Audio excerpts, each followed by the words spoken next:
लगभग 1 महीने से एक व्यक्ति जिंदगी और मौत के बीच की लड़ाई लड़ रहा है। वह मेडिकल कॉलेज बहराइच के बर्नवार्ड में भर्ती है। उसके छोटे छोटे बच्चे और परिवार के लोग लगातार इस बात से परेशान हैं कि कुछ कहीं अनहोनी न हो जाए। ऊपर से कुछ गंभीर धाराओं में दर्ज मुकदमा इस परिवार की परेशानी को और बढ़ा रहा है। लेकिन सबसे बड़ी अप्रिय घटना करीब 24 दिन पहले घटित हुई, जिसमें इलाजरत इस व्यक्ति को एक मामूली से विवाद को लेकर, जो तकरीबन 10 साल पहले शुरू हुआ था, उसके कारण कोई ज्वलनशील पदार्थ डालकर इसे जिंदा जलाने का प्रयास किया गया। इस मामले में पुलिस ने दोनों पक्षों की ओर से मुकदमा पंजीकृत किया है, जबकि पीड़ित पक्ष की तरफ से दर्ज एफआईआर में एक आरोपी की गिरफ्तारी भी की जा चुकी है। मामला बलरामपुर जिले के रहरा बाजार थाना क्षेत्र के अंतर्गत आने वाले भगवानपुर ग्रंट गांव के लोनियनडीह मजरे से जुड़ा हुआ है। यहां के रहने वाले सुरेश चौहान और उनके पूरे परिवार के लोग लुधियाना जिले में रहकर अपना जीवन यापन किया करते थे। बच्चों की पढ़ाई लिखाई भी वहीं करवाया करते हैं। गर्मियों की छुट्टियों में जब ये सब लोग गांव आते हैं तो कहीं ना कहीं विवाद शुरू हो जाता है। सुरेश के घर के सामने ही रहने वाले विपक्षी रंजीत चौहान और उसके परिवार से एक ज़मीन का छोटा सा विवाद है, जिसका दीवानीवाद भी न्यायालय में प्रचलित है। बताया जाता है 30 मई की रात 9 से 10 बजे के बीच जब यह विवाद हुआ और इतनी बड़ी घटना हुई, तब यही ज़मीनी विवाद इस घटना के केंद्र में था और इस विवाद के कारण सुरेश के ऊपर रंजीत और उसके परिवार वालों ने पेट्रोल डालकर आग लगा दी। रात के 9:30 बजे हम खाए वाग लेटे जा रहे हैं तो रंजीत 10 लीटर बाल्टी में पेट्रोल लेके आवा खड़ा रहा। जानिस की उनके भाई में कहीं की भाई हमारे भाई कहीं की ऐसा है कि कल को तू साइड हो जाओ, नहीं तो तुम बिचाले मारा जाओ। बस बहाई दी पेट्रोल, हम 3 कदम पिछड़ कर मच मार दी। हाँ, पुलिस वाले क्या मदद कर रहे हैं आपकी? पुलिस वाले खाली बयान ले जाते हैं। हाँ, आपकी ज़मीन खाली हुई कि नहीं खाली हुई? कुछ नहीं खाली बस साहब। हाँ, क्या चाहते हैं आप? हम चाहे थे साहब कि हमारी ज़मीन खाली हो, कस रंजीतों को सजा हुए। हाँ, तो रंजीत का आरोप है कि जो है आपने पेट्रोल अपने ऊपर खुद डाला और खुद आग लगाई। क्या सही मामला है ये? नहीं साहब, ये सही नहीं है, बिल्कुल गलत वो बोल रहा है। हाँ, पेट्रोल वही डाला, आग वही लगाया। अपने आप से कोई अपना शरीर जला सकता है सर? क्या करते हैं आप? हम कबाड़ के काम करते साहब, फेरी लगाए थे। कहाँ पे? लुधियाना। यहाँ आप कभी कभी आते हैं यार? ये महीने साल में एक बार ही आता हूँ, बच्चों को वहाँ स्कूल में पढ़ाई करा रहा हूँ। ये बताइए, इस मामले को लेकर कोई कोर्ट केस वगैरह भी चल रहा है? कोर्ट केस चल रहा था, लेकिन बस वही टेम्पोररी चल रहा था। या यहाँ से जाते थे थाने से पुलिस वाले, वहाँ से उठा के लेके आते थे, चालान कर देते, चालान करके जमानत करा के बस चले जाओ। हाँ, पुलिस ने कभी मामला निपटाने की कोशिश नहीं की? कुछ नहीं। जबकि ये फौजदारी हुआ करती थी बार बार, फिर भी नहीं की? हर एक साल में होता रहता था साहब। हाँ, कितने सालों से मामला चल रहा है? ये 6-7 साल से चल रहा है सर। अच्छा, आपने एसडीएम वगैरह को दरखास्त दिया, उस पर कोई सुनवाई हुई? उस पर भी कोई सुनवाई नहीं हुई सर। वो एटीएम को दरखास्त अभी मैं 18 तारीख को फिर दरखास्त दिया हूँ, 3 दरखास्त रजिस्ट्री भी किया हूँ, तो भी कोई सुनवाई नहीं हुआ। इसीलिए मैं रुका हुआ था, लेकिन 10 तारीख को मैं जाने वाला था शहर में। कहा छोड़ो, पड़ा रहने दो, जैसा वैसे रहने दो। लेकिन वो 1 महीने से प्लान बना रहा था। उसका साला क्या नाम है, विजय भान, वो और वो रंजीत, ये दोनों 1 महीने से प्लान बना के रखे थे कि वो आएंगे, उनको जला देंगे, जला के मारेंगे। क्योंकि 2-3 बार वो हमको कह भी कहा था कि तुमको दाग देंगे, आग लगा देंगे, धमकी दिया था। हाँ। आपसे जो घटना हुई, कितने लोगों ने मिलकर अंजाम दिया इसमें उसकी जनानी है रंजीत की, सुमन, और बिंदेश और रंजीत, और उसका सारा सबसे बड़ा हाथ उसके साले का है। कितने लोग थे? 4 तो सर मार दिए थे। मैं दोनों प्राणी को मार दिए थे। जनानी भी मर जाती, मैं भी मर जाता। हाँ, वो पेट्रोल डालने के बाद भी इतना मोटा सरिया लेके आया था मारने के लिए। तो आप लोगों ने भी उनके साथ मारपीट की? हम लोग मारपीट नहीं किए सर, हमको तो आग ही लगा हुआ, हम क्या मारपीट करेंगे उसमें। वो खुद ही उसकी जनानी तो कुल्हाड़ी लेके आई, जनानी का यहाँ ओट कट गया, भाई का सर फट गया, वह यहाँ कट गया। उसकी जनानी ही उस बीच में चलाने लगी वही कुल्हाड़ी और टेंगारी। पुलिस ने आपके भाई के ऊपर मुकदमा दर्ज किया है, इसमें क्या मामला? और पुलिस ने भी भाई के ऊपर मुकदमा दर्ज किया क्योंकि वो भी साथ में था, छुड़ाने के लिए गया था इसलिए। सुरेश के परिवार के लोग बताते हैं कि कुछ 7-8 साल पहले घर के ही सामने रहने वाले रंजीत चौहान और उसके परिवार के अन्य लोगों ने हमारे भाई के घर के सामने अपना नहान घर बनवा लिया। यह 2013-14 की बात है। तब से लेकर हर साल जब हम लोग गर्मी की छुट्टियों में लुधियाना से यहाँ आते हैं तो इसे लेकर झगड़ा होता रहता है। साल 2015 में भी इसी तरह की मारपीट इन लोगों ने की थी। तब सुरेश की पत्नी आरती को काफ़ी चोटें आई थीं, लेकिन उस दौरान पुलिस ने कोई कड़ी कार्रवाई नहीं की, ना ही हमारा मुकदमा पंजीकृत किया गया। मुकदमा पंजीकृत करने के बजाय पुलिस केवल हमारा 151 करके मामले की खानापूर्ति कर दिया करती थी। बताया जाता है कि सुरेश और उसके परिवार के लोग जब पुलिस और राजस्व के यहाँ इस समस्या के बाबत एप्लीकेशन देते तो महज खानापूर्ति करके सुलह समझौता करवा दिया जाता था, फिर कोई सुनवाई नहीं होती थी। ये काम पुलिस और अन्य अधिकारियों के द्वारा लगातार किया जाता रहा। भाई हमारा बोला कोई बात नहीं, हम नहीं निकलेंगे। इतने में भाभी हमारी ऊपर गई तो बोलने लगी कि हमारा गेट बंद कर दिया, अगर हमारा आज गेट खुला होता तो मैं किसी की बोली थोड़ी सुनती। इतने में वो गाली देने लगी। गाली देने के बाद आई, भाई हमारा नीचे उतर कर आया और वो बोला कि हमको गाली नहीं देना। वहीं बाहर सो रहा था अपने गेट के पास रंजीत, तो बोला हमको गाली नहीं देना। इतने में फ़ोन किया किसी को कि 20-25 बंदे आ जाओ, आज इसको जान से मार देंगे। इतने में वो वहाँ से उठा और अंदर गया, बाल्टी में पेट्रोल डाला, पेट्रोल डाल के आके बाहर खड़ा हुआ। उसके बाद बोलता है कल को तुम बीच में नहीं आना, हमारी तुम्हारी कोई दुश्मनी नहीं है। मैंने कुछ बोला नहीं, मैं अंदर रोटी खा रहा था, मैंने कुछ नहीं बोला। उसके बाद में जब मेरा भाई नीचे उतरा, वो सोचा कल्पू है, तो बोला कि भाई हमारा बोला हाँ क्या बात है। बस इतने में वो तुरंत बाल्टी लेकर ऊपर फेंका पेट्रोल और पीछे 2 कदम पीछे होकर पेट्रोल माचिस जलाया, आग लगा दिया। इतने में भरने लगे। हमारी भाभी मछली वाली वहाँ पे थी तो चिल्लाने लगी, तो मैं घर से बाहर निकला, मैं देखा पूरी तरीके से जल रहे थे, तो मैं बचाने की कोशिश बहुत किया, तो मेरा हाथ भी जल गया और उसके बाद में वो जलाने के बाद भी लाठी से मार रहा था। इतने में मार दिया, मेरे यहाँ लग गया, मेरे को चक्कर आ गया, मैं बेहोश हो गया। इतने में उसकी जनानी थी और हमारे घर की जनानियाँ थी, तो सब लड़ाई किए। मैं तो तुरंत होश में आया, मैं अपने भाई को लेकर हॉस्पिटल भागा, थाने पे गया। थाने पे पुलिस वाले बोले भैया इनको हॉस्पिटल लेकर जाओ। हॉस्पिटल लेकर गया, तब तक ये भी पहुंचा वहां पर। बस यही इतना घटना हुआ सर।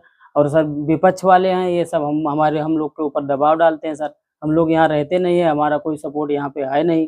हम लोग शहर, कहाँ रहते हो? सर हम लोग शहर में रहते हैं। हमारे बच्चे वहीं पे 3 बच्चे भाई के हैं, 2 बच्चे हमारे हैं सर, वहीं पे पढ़ते हैं। क्योंकि हमारे बच्चों का भविष्य खराब हो रहा है सर, इतना महंगा पढ़ाई हो रहा है सर। अब क्या करें हम लोग, इतना बुरा हम लोग को फंसा दिए कि कुछ समझ में नहीं आ रहा है। तो ये जो मामला हुआ ये किस कारण हुआ, क्या झगड़ा है सर ये यही हमारे भाई का जो ये गेट है ये बंद कर दिया है, इसी की वजह से हुआ है। हाँ, इसको 40,000 हम लोग दे रहे थे, थाने पे गया 5 लाख मांग रहा था। 5 लाख का जमीन है तो 5 लाख ले लो। तो क्या ये जमीन उनकी है? अब सर ये हमारे पिताजी को पता है कि जमीन उनकी है। पहले जमीन हमारी ही थी। पहले यहाँ पे जैसे बैल वैल बांधते थे, तो बांधते बांधते पूरे गांव के देखने लगे, मौजे के देखने लगे। क्या ये रास्ता जो है, ये जो गुसल खाना बना हुआ है, क्या ये उनकी जमीन में बना हुआ है? नहीं सर, हमारी जमीन में बना हुआ है। ये रास्ता था सर, हमारा गेट बंद कर दिया इसी के वजह से। आगे हम लोग लुधियाना चले गए, उसके बाद में रातों रात बनवा लिए। अब जब हमारा भाई आया तो उसको भी मारे, 9 टाका हमारे भाभी को लगा। ये किस सन की बात है? ये हो गया 6-7 साल। 7 साल पहले जो हाँ, झगड़ा हुआ, 7 साल पहले हो उस गया। दौरान भी मुकदमा लिखा गया था? उस दौरान भी मुकदमा लिखा गया। तकरीबन 20 मुकदमा चल रहा है, दीवानी चल रहा है, इस पे सर कोई सुनवाई नहीं हो रहा है। हाँ, सिर्फ पैसा लूट रहे हैं सब। और हम लोग फिलहाल यहाँ पे रहते नहीं हैं। रंजीत नहीं, कहना पेट्रोल हाँ, कौन पेट्रोल कौन फेंकेगा। हम सोचा कहीं पानी कभी सर सुना ही नहीं था, कभी देखा ही नहीं था किसी को साथ ऐसा कर देगा। उसके बाद वो उसमें समझी कि पानी फेंका। उसके बाद एक छोटा मोटा झगड़ा होगा, अब आपस में समझौता हो जाएगा। क्या पता था कि पेट्रोल से फूकने जा रहा है। उसके बाद सर माचिस से मतलब जला दिया, उन्हें शोर मचाया। उसके बाद हमारे घर वाले दौड़े, उसके पीछे वो देखो मेरे भाई को जला दिया। उसने बचाने की कोशिश की तो लाठी उठाकर उसके सिर पे भी मार दी हमारे घर वाले को, यहाँ पे फट गया, उनको चक्कर आ गया। उसके बाद सर मेरे को उसके जनानी कुल्हाड़ी ली थी हाथ में धारदार, उसने कुल्हाड़ी से वार करने लगी। जो वहां पे भर्ती है हमारी आरती देवी जेठानी, उनको यहाँ पे लगा हुआ है सर, कुल्हाड़ी कट गया है। हाँ, उसको भी चोट लगा हुआ। हमारे पीठ में भी चोट लगा था, वो ईट मतलब ईट से मार रही थी, उठा उठा के मार रही थी। वो लाठी ली थी, कुल्हाड़ी भी ली थी सर। अब इसके बाद सर क्या हुआ आपस में, किसको ज्यादा लगी, किसको, हम लोगों की भी चोट लगी है, उसको भी लगी है माड़ा मोटा, ज्यादा नहीं लगी रंजीत को। वो झूठा सर केस बना के फंसाने की कोशिश कर रहा है सर। मोटरसाइकिल लेके आते हैं, बाइक लेके आते हैं, धमकी देकर जाते हैं। उसका साला विजय भान है और उसका जो जीजा है धनी, वो मतलब धमकी देकर जाते हैं, बोलते हैं मैं जान से मार दूंगा बाहर कहीं मिलेगा तो हमारे पति को। तो आपके पति को क्यों मार देंगे इस तरह से? कहते हैं वो हमारे घर मेरे जीजा को मारे हैं, हम उनको जान से मरवा देंगे, धमकी देकर जाते हैं। कब आते हैं? और आप लोगों ने इस बात को पुलिस को बताया? पुलिस को बताई थी। पुलिस बोली कि नहीं ऐसा कुछ नहीं होगा, जो बजा हुआ है उसको निपटारा करेंगे, उसके बाद उसको देखेंगे। जी बताओ। सर जाते हैं वहाँ पे, जो हमारी मतलब लड़ाई हुई है उसको लेकर वहाँ पे पुलिस जाते हैं बयान लेने। हाँ, उसकी रिकॉर्डिंग भी मेरे पास है और थोड़ा सा वीडियो भी है। तो ये लोग जाते हैं तो किसको साथ में लेके जाते हैं? जो मुजलिम है सर, विजय भान को, जो फोका है रंजीत, उसका साला है, उसको लेकर जाते हैं। वो लेकर जाते हैं, पुलिस वाले लेके जाते हैं। जो मुजलिम का साथ दे रहा है उसको लेके जाते हैं सर। वहीं बहराइच मेडिकल कॉलेज में अपने पति का अपने 3 बच्चों के साथ इलाज करवा रही पीड़िता आरती देवी ने बताया कि इस मामले में हमने पुलिस अधीक्षक और जिला अधिकारी को मामला होने के बाद एक एप्लीकेशन दिया है और उनसे मामले की निष्पक्ष जांच करवाकर न्याय की गुहार लगाई है। उन्होंने बताया कि पुलिस द्वारा हमारी बातों को लगातार अनसुना किया गया। हम लोग जब भी लुधियाना से लौटकर गांव आते और यहाँ पर रहते तो रंजीत और उसके परिवार के लोग लगातार हमसे झगड़ा और बवाल किया करते थे। उस दिन बवाल इसलिए बढ़ गया क्योंकि उसने पूरी प्लानिंग कर रखी थी और प्लानिंग के तहत ही वह मामूली कहासुनी की बात को आगे बढ़ाते हुए अपने घर गया और अंदर से बाल्टी में भरकर पेट्रोल लाया और मेरे पति पर फेंक दिया। फिर कुछ दूर पीछे जाकर उसने आग लगा दी। सुरेश की पत्नी आरती बताती हैं कि यदि पुलिस इस मामले को गंभीरता से लेती तो इस तरह की घटना नहीं होती, ना ही आज मेरे पति जिंदगी और मौत के बीच की लड़ाई लड़ रहे होते। वह कहती हैं कि अगर मेरे पति को कुछ भी हो गया तो मेरे बच्चे अनाथ हो जाएंगे, हम कहाँ जाएंगे। हाँ, जो आपसे बताए ना वह हम सच हम बयान दिए थे सर। हाँ, हमारे झूठाई मक्कारी ना है अंदर, हम जो सच है कौन सच हम बयान दिए थे। तो ऐसा क्यों किया पुलिस वालों ने? पुलिस वाले भैया घूस खाया है। हाँ, घूस खाया है, घूस पैया है। हम लोग तो यहाँ रही ना है, किराया पैया वो लुधियाना मैया रहा जाता है, लड़के बच्चे वहीं पढ़ रहे हैं। हाँ। कितने साल पहले ये मामला शुरू हुआ जो आपका जमीनी विवाद था दरवाजे पे? 5-6-7 साल तो हो ही गए सर। हाँ, 5-6 साल होगा। वही जमीनी चलती, एक पार वकर घर है, एक पार हमारे घर है, बीच में रोड है, वही पार से एक पार हमारा अलावा है, हमारा मेन गेट बंद कर दी सर, नलका लगवाया है, नहाए वाला वहीं बनवाई दी सर। वही का झगड़ा सरवाज है। इसमें आप लोगों ने कोई कोर्ट केस वगैरह भी कर? कोई केस कोर्ट बहुत भाई साहब हमारे कोनो सुनवाई नहीं। पुलिस लोग ये कहानी सुनत है, कहानी निकाल दिए थे, खाली रंजीतवा रुपया भर भर कर उन्हें एकदम खुश किया है। रंजीत है वहाँ सर, विजय भान है। हाँ, विजय भान तो नाम है, विजय भान है। और ओकरे बाद में यहाँ धनी नाम है, ओकर महनोई हुए वहाँ है ओकरे साथ में यहाँ, बाकी ओकरे पूरे परिवार है घर के ओकरे साथ में यहाँ। अब आज हमारे आदमी का सर फूक दी, काल का हमारे बच्चन का यहाँ पेट्रोल डाल फूक दिए, तो हम तो कहूँ का नहीं रह गए।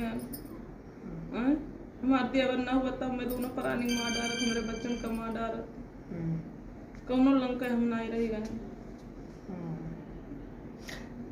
लोग क्या चाहती हैं? हम लोग सब यह चाहिए था कि रंजीतवा के उम्र कैद सजा हो जाए। हाँ, जैसे हमारे पति का फूकी से वैसे ओकर बच्चे ओकर देखे बिना ना तरस जाए। वो अपने बच्चन का दिया फिर तरस जाए। बस यह हम चाहिए था। हमार खबर सब हाथ जोड़ कर कही था वो कि बाबा तक पहुँचा दी हो, हमारा कहूँ नहीं सुनवाई है।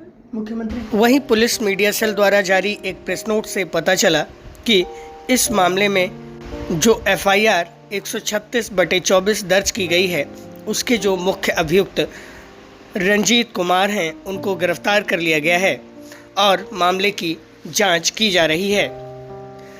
वहीं अब इस मामले में कई प्रश्न भी खड़े होते हैं। मसलन जब यह मामला 2013-14 से ही चल रहा था, तब से लेकर अब तक जब 10 साल बीत चुके हैं, अब तक कोई प्रारंभिक एक्शन क्यों नहीं लिया गया। जैसा कि सुरेश के परिवार वाले आरोप लगाते हैं कि रंजीत ने और उसके अन्य पारिवारिक जनों ने उनसे कई बार मारपीट की घटनाओं को अंजाम दिया। सुरेश के परिजनों को गंभीर चोटें आईं, तब क्यों नहीं सुसंगत धाराओं में अभियोग पंजीकृत किया गया। वहीं दूसरी तरफ जब सुरेश इस बार की गर्मी की छुट्टियों में आया, तब भी उसने 17/5/2024 को एक एप्लीकेशन पुलिस अधीक्षक, थाना अध्यक्ष और उप जिला अधिकारी उतरौला को प्रेषित किया था, लेकिन उस पर कोई सुनवाई क्यों नहीं की गई। इसके साथ ही 30 मार्च 2024 को हुई घटना में क्यों फॉरेंसिक जांच नहीं करवाई गई। इसके साथ ही सवाल यह भी खड़ा होता है कि जब मामला सिविल कोर्ट में विचाराधीन था और उसकी तारीख 2/6/2024 को लगी हुई थी, तब क्यों रंजीत और सुरेश के परिवारजनों और उनके बीच विवाद हो गया। क्या इस विवाद को रोकने के लिए स्थानीय पुलिस ने कोई ठोस कदम उठाया अथवा नहीं। बीट पुलिस और पुलिस का सूचना तंत्र इस बीच क्या कर रहा था। खैर, पुलिस ने एक व्यक्ति को गिरफ्तार करके अपनी पीठ थपथपा ली है। वहीं सुरेश और उसके परिवार के लोग लगातार इस बात से आशंकित हैं कि कुछ अनहोनी न हो जाए। ऊपर से आरोपी रंजीत का 1 साल लगातार सुरेश के परिजनों को उनके गांव पर जाकर डरा धमका रहा है। नोट, हमें इस मामले में किसी उच्च अधिकारी की बाइट नहीं मिली है। यदि कोई आधिकारिक बाइट आती है तो उसे खबर में शामिल किया जाएगा। बलरामपुर से योगेंद्र विश्वनाथ त्रिपाठी और टीम की रिपोर्ट।